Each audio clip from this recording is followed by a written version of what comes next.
I'm Paul. I'm Mia. Today on the show, we're talking about some interesting branded videos. A ridiculous moment from Amy Poehler's podcast. And how a film composer got his start in his dorm room. This is Gems of the Internet.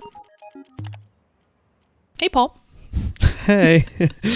On this episode, I kind of inadvertently have another theme. Oh, okay. I love a theme. Yeah, it helps us kind of stay organized. Yeah, it makes me think when I'm like looking for stuff because there's just so much to look at, and I find myself saving things just as I find them. Oh yeah, I have a big kind of dump on Notion. Nice. Yeah, and I'm like, I gotta like organize this somehow. Last episode, all of my gems were Lorde related in some way. They were interviews with her. On this episode, I want to talk about brands that are making short form that feel authentic and good.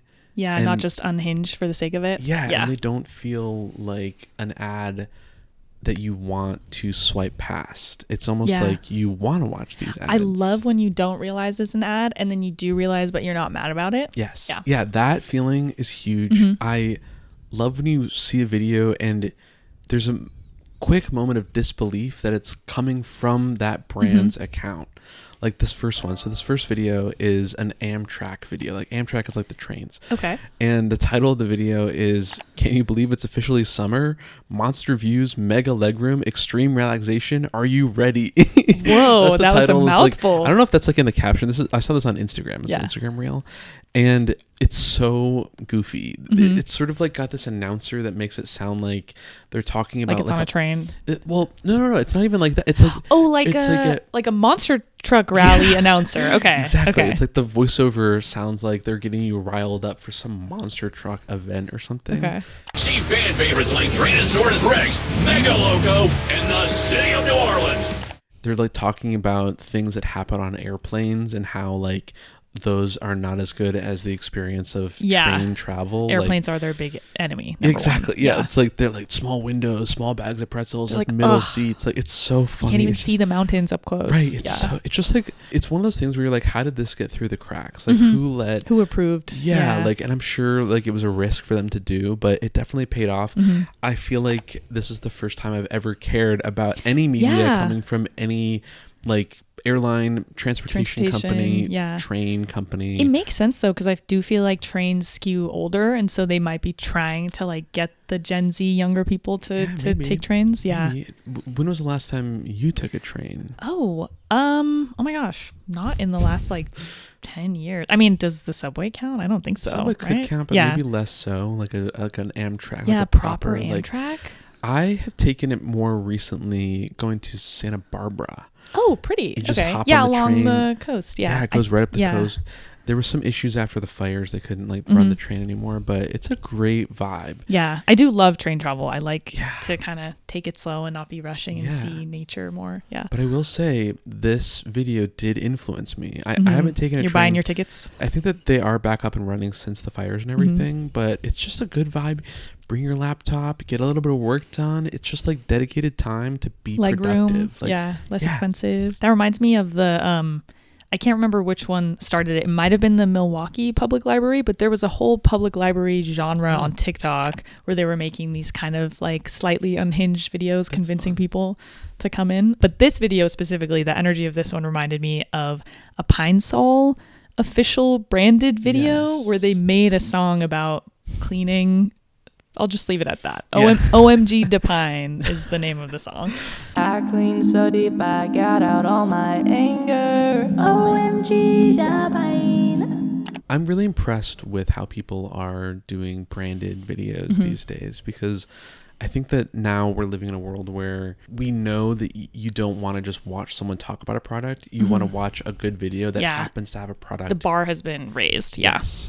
And this Amtrak video, I'm not saying it's like the best one ever, but it's just fun to see a brand doing something different. Yeah, see them trying something like kind of, not being so like corporate. Right, and it works. It actually works better than whatever they were doing before. Like, it's very impressive and cool, and it made me think like I need to start making videos for Patreon that feel like this. Yeah, you want to use the Comic Sans font. And So my first gem is a video called He Started in a Dorm Room, Now His Music is on Netflix, by a very small channel with about 500 subscribers called Make Typos. and it just got served on my YouTube homepage, and I'm very glad I clicked on it. I love that. I love when you get a niche video. Did you watch anything else on their channel? Or was just the only? I actually didn't. I've been meaning to, but this is the first one that kind of convinced me to click. I only watched this one video because you shared it with me, and it was surprisingly nice. Like, it was a sweet vibe. I will say there was a bit of a lack of a story. Yeah, kind of just hanging out in the studio. But sometimes that's cool. Basically, the video is following this guy's bird's eye view of his career journey into becoming a movie composer. And so he started by making music in his dorm room, and now he's like worked under Hans Zimmer and does like really great scores for National Geographic documentaries. So cool. And it's kind of like these two interviewers getting a peek into his studio. And what I really like is one part of the video, they show like a V1 and a V2 of the songs, and they show like what he was going for and then what changed throughout the different versions.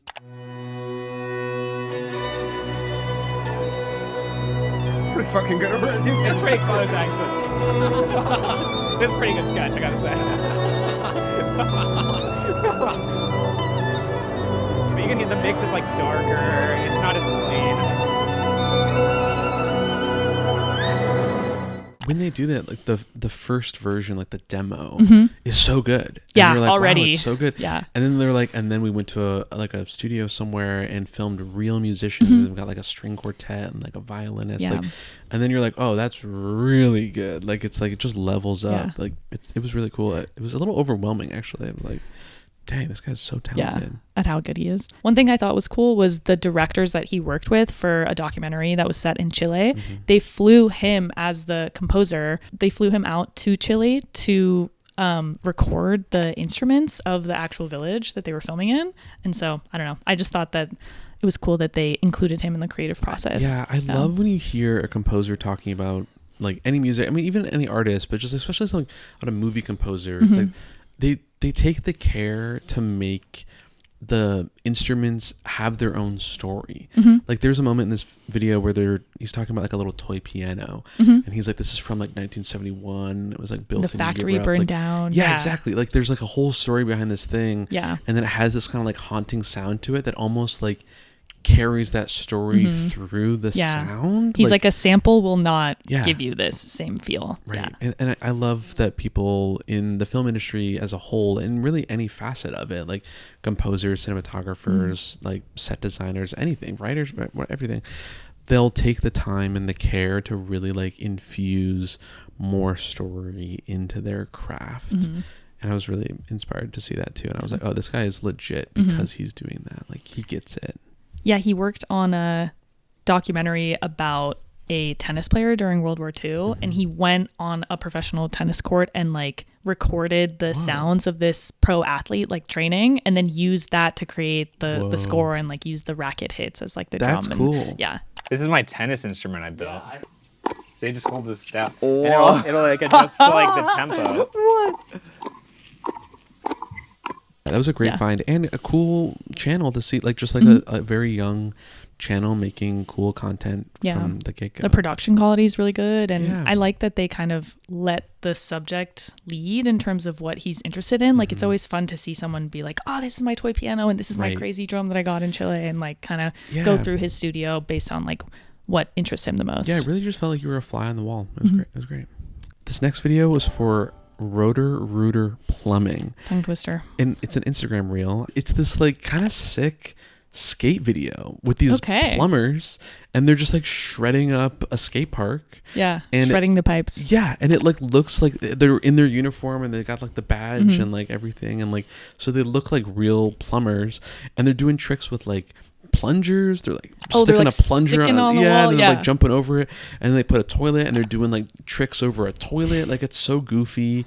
It's like got like this like kind of like rock and roll like punk type like skate video music. Like we're not like the other plumbing companies. Yeah, right. It's like they've got like the fisheye lens. It's like it's done pretty well. Like I'm curious if the person that made it has a background making skate videos, because that is kind of hard aesthetic. It feels like they understand what has to go into it. Yeah, they understood the assignment. there's like no dialogue or anything. It's just sort of like fun skate videos, and then at the end it says like we get pipes or like we understand pipes or something. I'm just like, we know our pipes. Yeah, that's funny. Like it's like we get it. Plumbers work with pipes. Like skaters have pipes. Like it was great. I was just impressed by it. And again, it's another brand doing something that's a little bit like left field. It's not they're like trying something new. thing. I hope you don't need their services anytime I know. soon. Yeah, me too. So my next gem is also an Instagram reel. It's Seth Meyers talking to Amy Poehler about the first 3 minutes of one of her episodes from her podcast, Good Hang. Yes. And Seth is explaining a comedy of errors that happened with Rachel Dratch. The amount in the last month people have been like, oh my God, I can't stop watching the clip. I can't either. Where Dratch's headphones tangle and then the doorbell rings. It's just so funny. They're getting set up at the beginning of the episode. Rachel is walking around because her laptop died and she had to plug it in, and then she's trying to untangle her corded headphones, and then her old-timey doorbell rings because her DoorDash driver just arrived, and that makes her dog bark. And Seth described it as like watching a one-woman show almost, and Amy says that it's almost like just a Broadway clown. And I thought that they were exaggerating until I actually saw the clip.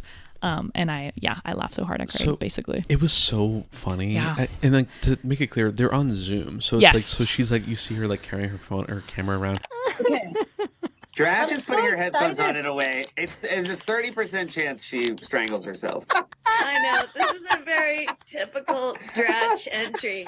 Did you see the Instagram reel where they were recapping it before you saw the original video? Yes. So I saw the recap and I saw the description of what it was, and then I had to look on TikTok. We'll link both, so don't worry. But I saw them describe it, and I was like, wait, a clown brought one woman? I thought this was a podcast. It's over Zoom. Yeah. And then I saw the actual clip, and Rachel Dratch, you can just tell this is how she lives. She's like, this is just classic. Like this is a normal day of chaos. It was so funny. It's like one of those things where like you have to watch it to understand what we're talking about.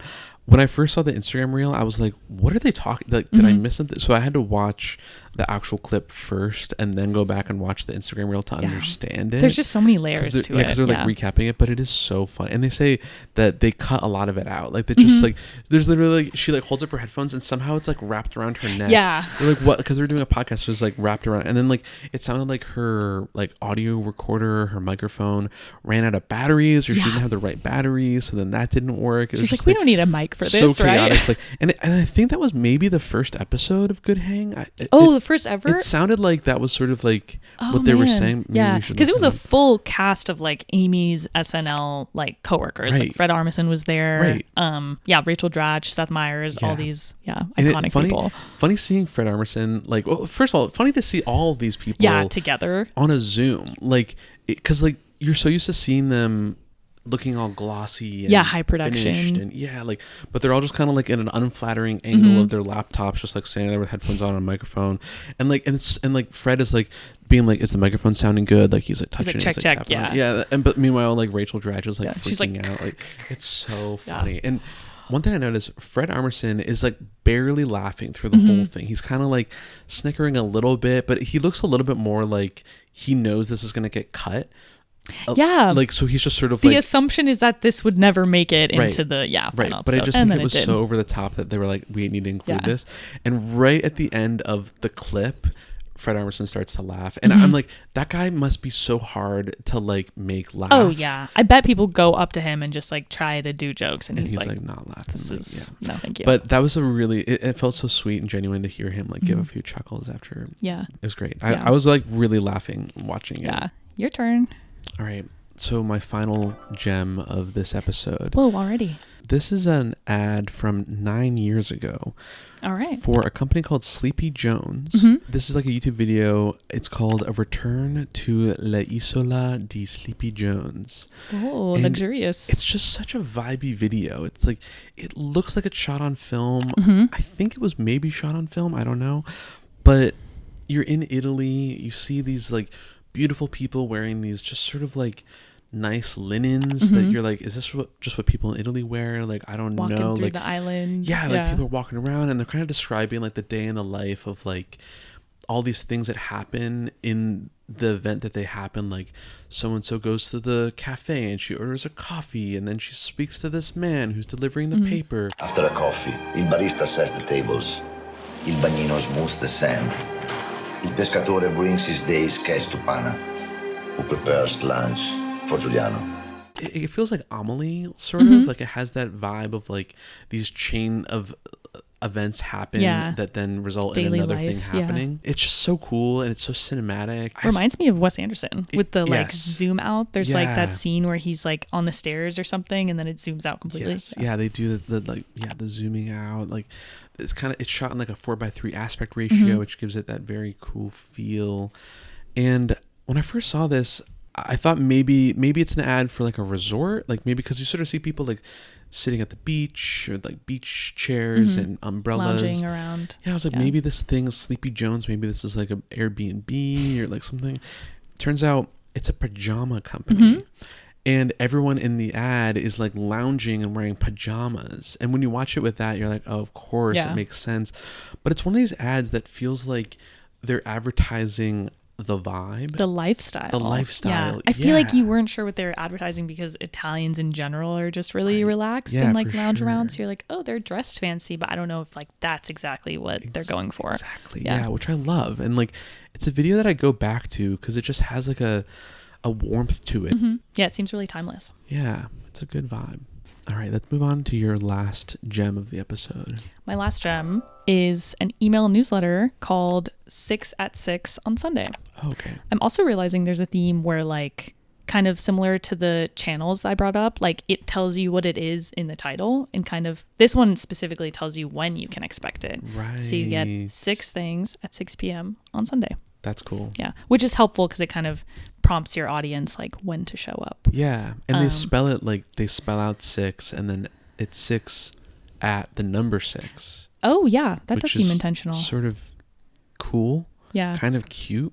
So this is a newsletter by Billy Oppenheimer, who's the research assistant for Ryan Holiday. Are you familiar with Ryan? I don't think I've heard of Ryan Holiday. He's an author who writes about Greek Stoicism. And then before that, he was like this wonderkind chief marketing officer, I think, for like American Apparel. So he wrote all these books about marketing, and like he has this one called Trust Me, I'm Lying, where he exposes like the marketing industry.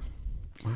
He's really well known for like the sheer number of books that he's able to put out, and a lot of that has to do with his ability to take really excellent notes. And Billy does not put out books. Ryan puts No. Okay. Billy helps put out books. He helps research for the books. That's cool. Yeah, he's also like our age, which is crazy. Oh, really? Yeah. Is Billy known outside of newsletter world? Does he have any like podcasts or YouTube, or is it just? I don't think so. Ryan has a podcast, so really? maybe Billy helps him research that. I'm not sure. Cool. So the format, it's 6 at 6 on Sunday, and the 6 things that you get are certain stories that are centered around a theme. So it'll be like today's 6 at 6 are about perseverance or like honesty or some other specific theme, and he generally is similar to us curating these stories of successful people kind of overcoming a challenge or like giving a specific nugget of advice, and they all have to do with a certain theme. Cool. That's so cool.